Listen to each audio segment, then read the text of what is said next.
Déjà, je me présente Traoré Amro Tchad. Je suis né en France. Je suis originaire du Mali. J'étais musulman. Mes parents sont musulmans. J'ai grandi dans une famille musulmane. Pratiquant, je précise bien pratiquant. À la maison, comme je disais, mon père était très autoritaire. Moi, à 5 ans, j'ai mon papa qui tapait ma maman. À l'âge de 15 ans, 16 ans, j'ai commencé à être en garde à vue. Enfin, voilà, mon casier n'était plus vierge. Même les policiers me connaissaient. Et à l'âge de 16 ans, mon père, il n'en pouvait plus. Il avait beau me taper, beau essayer de me contrôler. Rien ne changeait. Et il m'a dit, tu vas aller en Afrique pendant 2 mois. Et ces 2 mois sont transformés en 2 ans. Donc dans sa tête, pour lui, toi, tu étais futur imam. Exactement. Je me rappelle qu'un jour, il voulait que j'apprenne à réciter une sourate. Et j'ai pas pu la réciter parce que j'avais pas le temps de réviser, je travaillais avec coupure, et j'étais fatigué. Et mon petit frère, il a su la réciter sans difficulté mieux que moi. Il m'a dit, tu vois, ton petit frère, il est plus intelligent que toi. Et quand il m'a dit ça devant tout le monde, moi ça m'a vexé, ça m'a rabaissé. Et j'ai dit non, c'est pas parce qu'il a resté mieux que moi qu'il est plus intelligent que moi. Et mon père, c'est quelqu'un qui n'aime pas qu'on le contredise, qu'on réplique. Quand il dit quelque chose, tu prends sur toi. Et voilà. Et ce jour-là, je lui ai répondu. C'est comme si je tenais tête devant mes frères et sœurs. Et du coup, je ultrageais son autorité. Je pense qu'il l'a perçu comme ça. Il a pris une chaussure à talons, il m'a tapé dessus. Il m'a ouvert la tête pour la première fois. Je suis parti de chez moi en fuite, pieds nus dehors. Je me rappelle qu'avant que les pompiers n'arrivent, j'étais en train de crier à Dieu, mais Seigneur, si tu existes, pourquoi je souffre comme ça? Pourquoi je souffre? À quoi sert de vivre? J'ai même pensé à me suicider à un moment donné.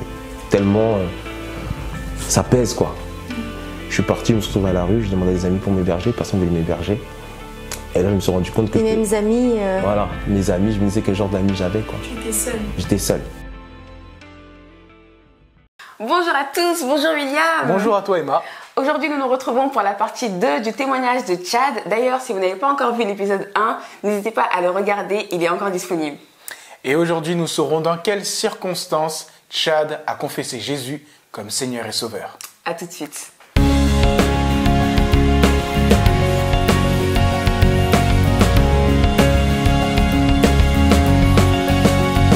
Ta parole est une lumière sur mon sentier, versée du jour, bonjour. J'ai dormi pendant au moins 2 semaines dehors. À l'époque c'était l'été, donc il faisait chaud. J'allais dans des parcs, je dormais dans des trains. J'avais un peu, et après, nos anciennes habitudes reviennent, quoi. Parce que jusqu'à là, je me suis tenu à carreau, je travaillais, je volais pas, mais j'étais obligé de voler pour survivre. Je volais dans les magasins. Et après, j'ai rencontré des mauvaises rencontres, des gens qui sont dans le milieu du deal, des dealers, qui m'ont dit, écoute, tu es dans des difficultés, nous on te propose de l'argent facile, tu peux te faire 1 000 € par jour. Donc là, pas du gain, tu te dis, écoute, j'ai une situation délicate. En plus, j'avais perdu mon travail, j'avais pas de situation, pas de logement. Et le jour où je devais faire le deal avec la personne, on me dit c'est fait arrêter par la police. Avec je sais plus combien de kilos de cannabis sur lui. Et là, du coup, tout ce que j'avais prévu comme plan avec cette personne-là, c'est tombé à l'eau. Tout est tombé à l'eau. Et du coup, je me retrouve avec point d'interrogation. Et concours de circonstances, je tombe sur un ancien formateur qui me voit. À l'époque, quand tu fais des points de suture, tu as un bandeau sur la tête à l'hôpital. Et il m'a dit, qu'est-ce qui t'est arrivé? Et je lui ai dit, je suis tombé en moto. Je ne vais pas dire, mon père m'a tapé, il m'a ouvert la tête. J'avais honte de parler de ça. Et lui, il a senti que je ne disais pas la vérité. Il me dit, ton histoire là, j'y crois pas. Dis-moi la vérité. Et il a insisté. Après, je dis, mon père m'a tapé, il m'a ouvert la tête. Et je lui ai avoué. Il m'a dit, ok. Et il a appelé un foyer d'urgence, comme c'était un formateur, il avait des connaissances. Il a appelé un foyer d'urgence, comme quoi il explique ma situation, que j'étais dans une situation précaire, que j'avais besoin d'être logé, et que j'avais 19 ans et demi. Et voilà, on m'a emmené dans un foyer d'urgence. Et j'arrive dans ce foyer d'urgence. Il faut savoir que dans ce foyer, il y a des détenus qui sont en sursis. Il y a des gens qui sont là, qui ont une peine. Ça veut dire que la journée, ils vont travailler, mais le soir, ils doivent venir pointer et rester dans ce foyer jusqu'au lendemain. C'est un sursis. Et donc finalement, c'est une prison. C'est une prison, exactement. Exactement. Il y a un couvre-feu. Voilà. Et ils sont suivis par le juge. Il y avait aussi des gens qui étaient comme moi, en difficulté, des mamans célibataires, des jeunes, il y avait de tout. Des gens avec des problèmes, quoi. Tous ensemble. Et dans ce foyer, quand j'arrive, il y a un gardien qui est là-bas, c'est un veilleur de nuit. Le fameux gardien. Voilà, c'est un gardien et il parle de Jésus à tout le monde. C'est-à-dire quand il te voit, il te parle de Jésus. Moi à l'époque j'étais musulman et le jour il m'a dit, il voulait me parler de Jésus, il me dit ça va et tout, tu connais. Il a commencé à me parler de Dieu, de Jésus. Je dis oui, moi je crois en Dieu, mais bon, moi je crois en Allah, moi je suis musulman. Et il me dit mais si tu meurs où est-ce que tu vas? Je dis ah je sais pas, il y a que Dieu seul qui sait. Oui, et il me dit moi je sais où je vais. Et je dis mais comment tu sais où tu vas? T'es pas Dieu pour savoir. Et puis il me dit tu veux savoir? Et au départ j'étais très fermé. À un moment donné j'ai dit bon ça m'intéresse pas tout ça. J'ai commencé à éviter la discussion. Et sauf que quand j'arrive dans la chambre où je suis, il n'y a pas de télé. J'ai un jeune de 19 ans et demi. Quand j'étais chez mon parent, j'ai un PlayStation, je pouvais jouer, il y avait certaines distractions. Là, j'ai pas d'échappatoire. Je suis là dans une chambre, tout seul, personne, abandonné de tout le monde. Et je me retrouve là. Et lui, quand il passait, il allait dans les chambres pour voir si tout se passe bien. Et il m'a vu dans ma chambre et il me dit, ça va, tu t'ennuies pas trop tout seul? Et il dit, ah si, je m'ennuie beaucoup. Et puis il me dit, bah viens dans mon bureau, il y a une télé si tu veux, tu peux venir quand tu veux, tu passes, voilà, il y a la télé, tu pourras l'utiliser. Ou si tu veux, je te prête ma télé, tu peux me mettre dans ta chambre. J'ai dit, non, c'est bon, je passerai au bureau. Comme ça, on pourra discuter. J'ai senti quelqu'un qui était bienfaisant, voilà, qui avait de la bienveillance. Et ça m'a touché. Parce que jusqu'à présent, les gens, c'était chacun pour soi. Bien, on était dans le foyer avec nos problèmes, mais on s'en fichait d'où tu venais, ou chacun avait ses problèmes, quoi. J'étais seule. Voilà, j'étais seul. Donc on ne se parlait pas forcément avec les gens dans le foyer. Et du coup, je retourne dans son bureau. Un jour, je me rappelle, j'étais dans son bureau, je regardais une émission. Et il me dit, Tchad, pourquoi tu es là? Et je lui explique pourquoi j'étais là. Je lui dis, bah, je suis là parce que voilà, j'ai des soucis familiaux, en expliquant avec mon père ce qui s'était passé. Et là, il ouvre un passage dans la Bible, c'est en Psaume chapitre 27, si je ne me trompe pas. Oui. Verset 10. Même si ton père et ta mère t'abandonnent, moi l'Éternel, je te recueillerai. Voilà.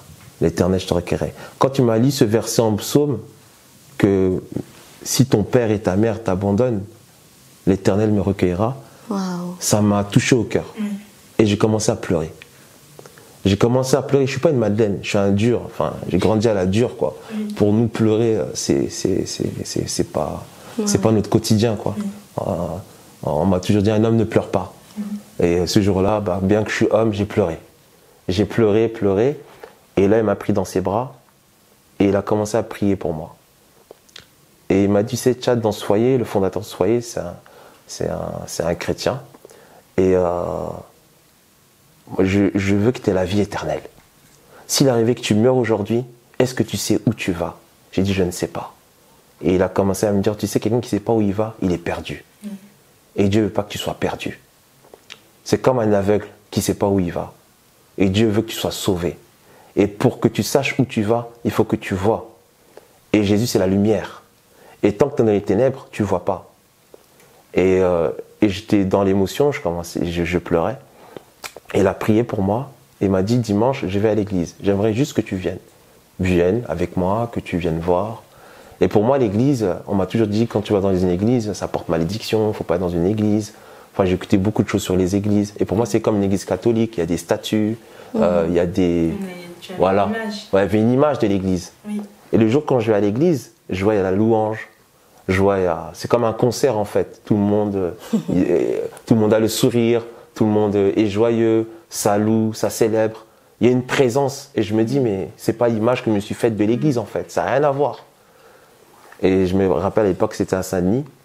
Et je vais au balcon. Parce qu'il y avait 2 étages, et je vais au balcon, et là, le pasteur monte sur l'estrade, il commence à prêcher, il commence à parler, et il dit, Samson, il a vu qu'il n'avait plus de yeux. Et je me dis, Samson, c'est un personnage dans la Bible, et je dis, comment quelqu'un peut voir s'il n'a pas de yeux? Et je commence à me tourner vers la personne qui m'avait invité, je dis, je ne comprends pas ce qu'il dit, comment on peut voir qu'on n'a pas de yeux? Il a dit, bah, c'est les yeux du cœur. On peut être aveugle, physiquement, mais voir. Et bien qu'on peut avoir des yeux physiques et être aveugle. Et là, j'ai dit, ah waouh, c'est profond. Et il a commencé à dire que quand on est dans le désert, c'est là qu'on voit qui sont nos amis, qui ne sont pas nos amis. Et j'étais en plein dans le désert. J'étais tout seul. Et il disait que dans le désert, Dieu nous mène dans le désert parce qu'il veut nous parler. Il veut nous préparer. Et après la fin d'appel au salut, je ne sais pas ce qui s'est passé sur le moment. Je me suis avancé devant. Il a imposé les mains sur moi, sous le Saint-Esprit. J'ai accepté Jésus dans mon cœur comme mon Seigneur et Sauveur. J'ai prié avec le pasteur. Il a prié pour moi. Et à partir de ce jour-là, tous les dimanches, je venais à l'église. À l'époque, à Saint-Denis, il y avait 3 cultes, 9h, 11h, 16h30. Au départ, je disais, bon, moi, il y a téléfoot le matin, je viens qu'à 16h30. Mais au fur et à mesure que je venais, il y avait ma curiosité qui voulait en savoir plus. En savoir plus sur Jésus.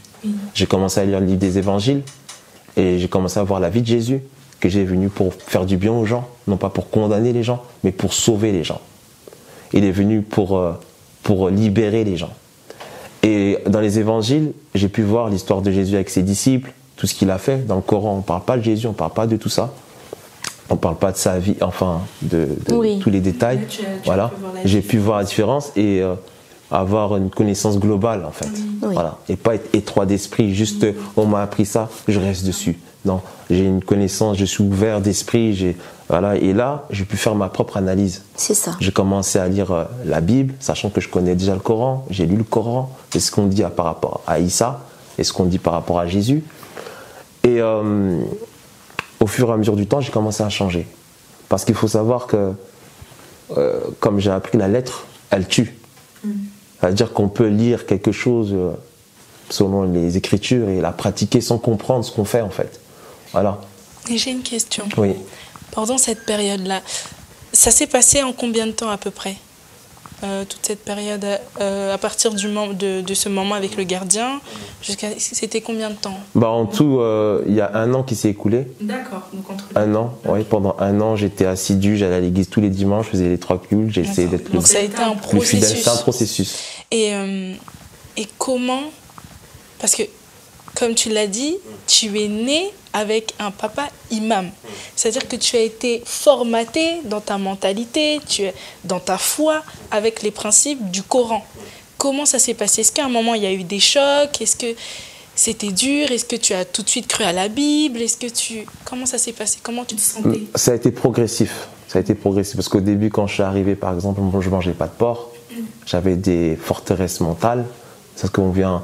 On ne change pas quelqu'un comme ça du jour au lendemain, ça ne change pas. Oui. Certains sachant d'où il vient aussi. Si on t'a toujours appris que la dame blanche existe depuis que tu es petit et de père en fils on vous transmet ça, ça ne va pas disparaître comme ça. C'est ta vérité. Voilà, c'est ta vérité exactement. Donc j'avais des forteresses. Je me disais, mais moi je ne mange pas de porc, je ne mangerai pas de porc. On dit que le porc, ce n'est pas un animal pur, c'est un animal impur. Et puis je suis tombé sur le verset que Jésus disait que c'est pas ce qui rentre dans la bouche d'un homme qui le souille, qui le rend impur, mais ce qui sort de sa bouche, les grossièretés, les méchancetés, la haine, la jalousie, enfin toutes ces mauvaises choses qui viennent du cœur. Et j'ai eu cette révélation-là. À partir de là, j'ai compris que tout ce que je mange, ça va aux toilettes, quoi. Et c'est pas le plus important. Et que c'était superstitieux. Oui. Et c'est devenu, voilà, la vérité qu'aujourd'hui, je peux manger de tout, je peux même manger un rat, excusez-moi, mais ça va pas... Dieu, en fait, ne s'arrête pas à ça. Ça, c'est les hommes qui ont mis ces rites-là. Ne mange pas ça, ne fais pas ceci. Mais 1 an sont écoulés entre ma conversion a été progressif. Oui. Parce que bien que je venais à l'église, je continuais à mentir. Oui. Pourtant, je venais à l'église. Voilà. J'écoutais à l'église qu'il ne fallait pas mentir. Mais je mentais. Des fois, ça m'arrivait de mentir par peur. Ça m'arrivait de faire des choses, comme dire des gros mots, parce que j'étais habitué à dire des gros mots dans le quartier. Je ne veux pas placer une phrase sans qu'il n'y ait pas 4 gros mots qui sortent dans ma phrase. Et quand je suis à l'église, je dis un gros mot, il y a un frère qui me dit « Oh, on ne dit pas ça ». Il me reprend. Et du coup, mon changement, des fois, je disais des gros mots, je dis « Ah, pardon, j'ai dit un gros mot, je n'ai pas fait exprès ». Mais c'était en moi. Mais il y a un processus. C'est ça. On commence à changer. Et au bout de ces 1 an, à peu près... Tu es retourné chez tes parents? Au bout de ces 1 an, avant de retourner chez mes parents, j'ai rencontré un oncle un jour. Je sortais de l'église et je l'ai rencontré, concours de circonstances, on s'est rencontrés. Et il me voit, j'étais bien habillé, j'étais en costard cravate, bien habillé, tout bien coiffé. Et il me dit, mais qu'est-ce que tu deviens? Waouh, t'es bien habillé. Tu travailles, tu es PDG, tu fais quoi dans la vie maintenant? Et moi, j'étais pris de court. là, je ne vais pas lui dire, je viens de l'église, là-bas, je me suis bien habillé, c'est le jour du dimanche. Il va pas, je sais pas si, voilà, à l'époque, je cachais ma foi. Je priais à l'église, mais à l'extérieur, j'avais pas ce courage de dire que je suis chrétien. Alors je lui ai dit que je sortais du travail, j'étais dans un entretien d'embauche, alors que c'était faux. Et puis lui, sachant ce qui se passait entre moi et mon père, parce que j'étais plus à la maison pendant 1 an, j'étais plus à la maison, j'avais coupé tout contact avec ma famille. Et il m'a dit, mais tu sais, on n'a pas de numéro de toi, on ne sait pas où tu habites, moi je m'inquiète de toi. Et pourtant, j'ai prié pour toi pour te retrouver, et là je t'ai retrouvé, et j'aimerais que tu retournes à la maison auprès de ton papa, je vais organiser une réunion pour que tu retournes à la maison. Et c'est ce qu'il a fait. Et suite à ce qu'il a fait, à sa démarche, je suis retourné à la maison. Mon père m'a accepté de me réintégrer dans la famille. Mais sauf que je reviens, mais j'ai changé entre-temps. Vous savez, en 1 an, beaucoup de choses se passent. Oui, c'est sûr. Et en 1 an, eux, ils n'ont pas vu tout ce qui s'est passé dans ma vie. Et ça, je l'ai gardé pour moi. Je n'aurais pas dit. Je n'aurais pas dit tout ce que s'est passé pendant ces 1 an. Oui. Et j'étais à la maison. Les dimanches, l'après-midi, je pouvais sortir, aller avec les amis. J'allais avec mes amis, mais j'allais à l'église. Voilà. Le vendredi soir, on avait une culte de prière. Le vendredi soir, pour sortir de la maison, je disais que j'allais au travail alors que j'allais à l'église. Comme j'étais chez mes parents, j'étais retourné chez mes parents. Le vendredi soir, je continuais à aller à l'église. Et pour aller le vendredi soir à l'église, je disais à mon père que j'allais au travail. Alors que je n'allais pas au travail, mais j'allais à l'église. Et ça a duré pendant au moins 1 mois et demi, 2 mois, si je ne me trompe pas. Et pendant cette période-là, je faisais que de mentir à mon père, à ma famille, que j'allais au travail alors que j'allais à l'église le vendredi soir.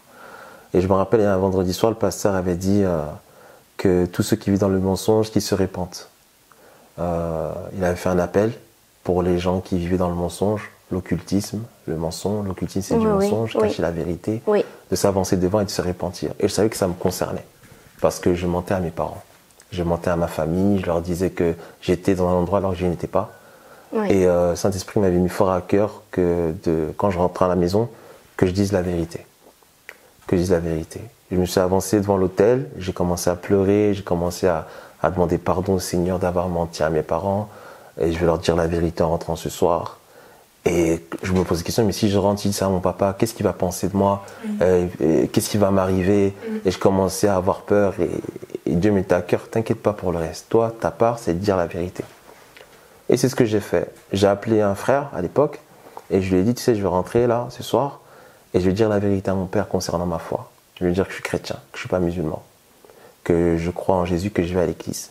Je ne sais pas quelle sera sa réaction, mais si jamais j'ai besoin d'aide, je t'appellerai, donc sois joignable.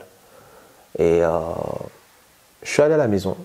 Et ce que je ne savais pas, c'est qu'entre-temps, mon père avait appelé au travail pour demander si j'étais vraiment au travail. Pendant que tu étais et pendant que j'étais à l'église.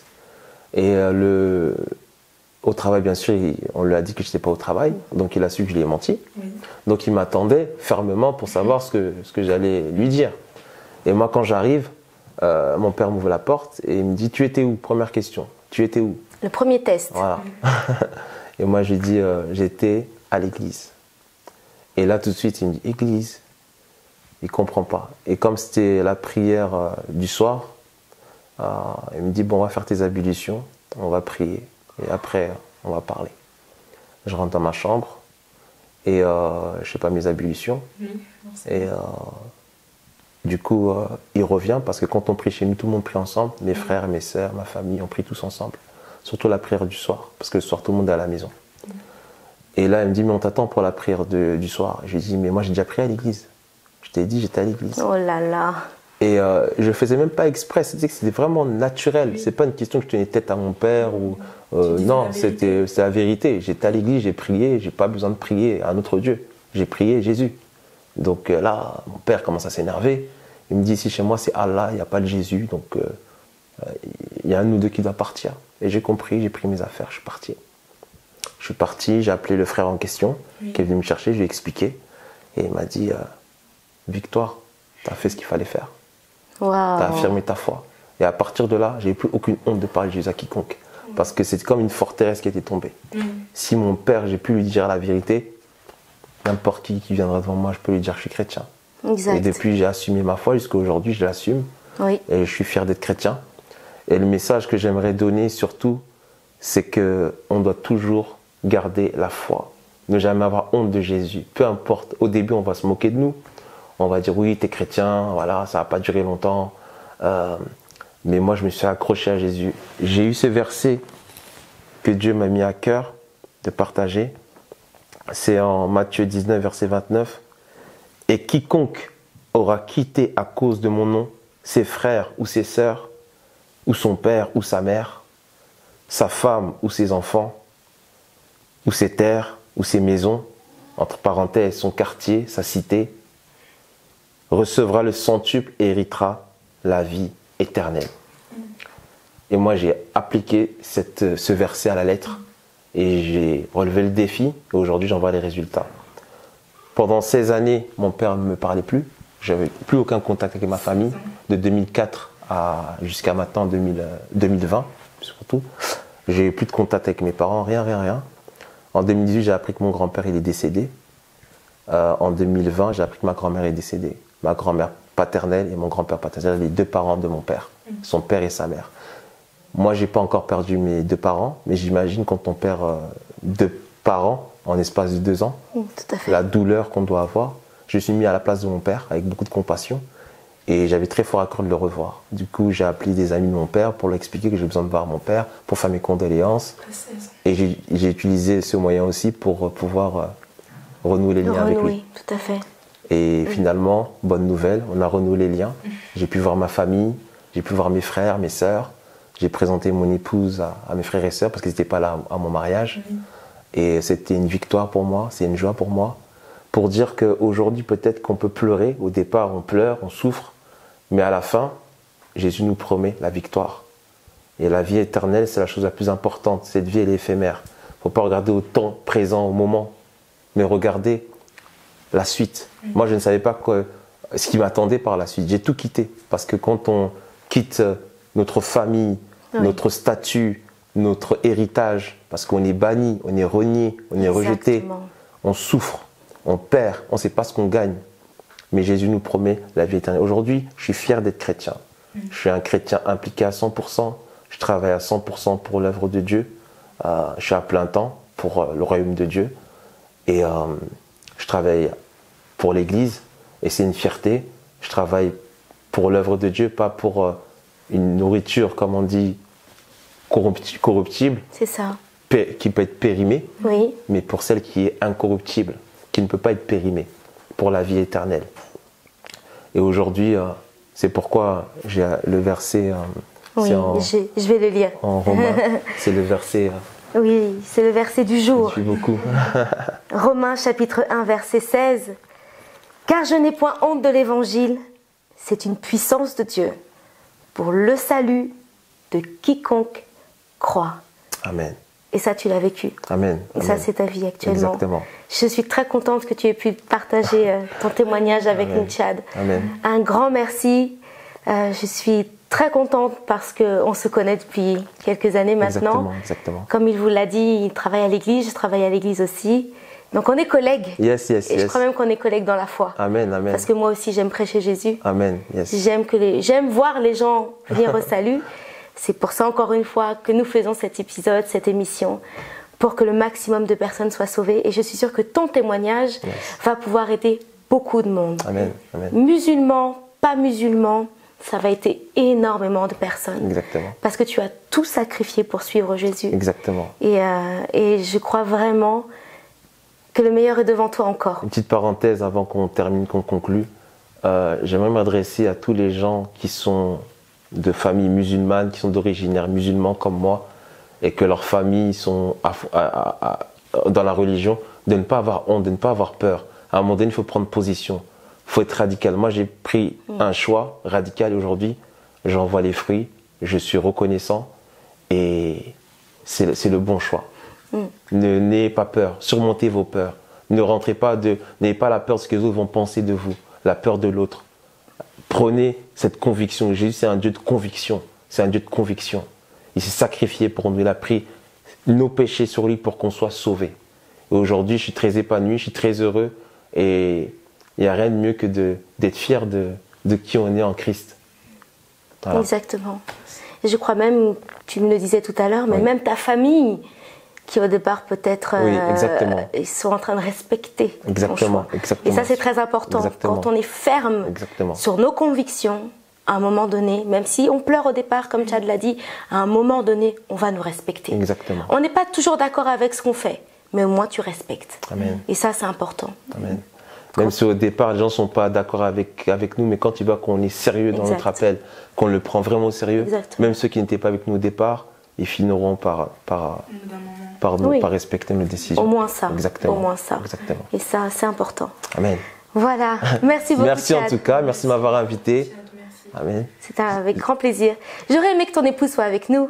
Prochainement. Mais voilà, on vous la présentera par photo. Elle est vraiment une femme merveilleuse. Exactement. Elle fait beaucoup dans ma vie. Ça m'a beaucoup changé. Ça m'a beaucoup aidé. Et elle s'appelle Grâce. Voilà. Donc ça veut dire que c'est la grâce de Dieu. C'est un cadeau. C'est un cadeau immérité, c'est un cadeau. Dieu m'a fait grâce. Oui. Voilà. Merci Super. beaucoup. Avec grand Soyez plaisir. bénis. Merci beaucoup Chad. Merci beaucoup. Que Dieu vous bénisse. Oui, bonne soirée. Merci Jade, toujours au rendez-vous. C'était un plaisir. Et à très très très bientôt pour un prochain témoignage. Au revoir. Au revoir. Ce verset, il l'a vécu et il l'a partagé avec vous. J'espère que ce témoignage vous a fortifié. Et nous, on se dit à la semaine prochaine. En attendant, partagez, likez et commentez. Au revoir.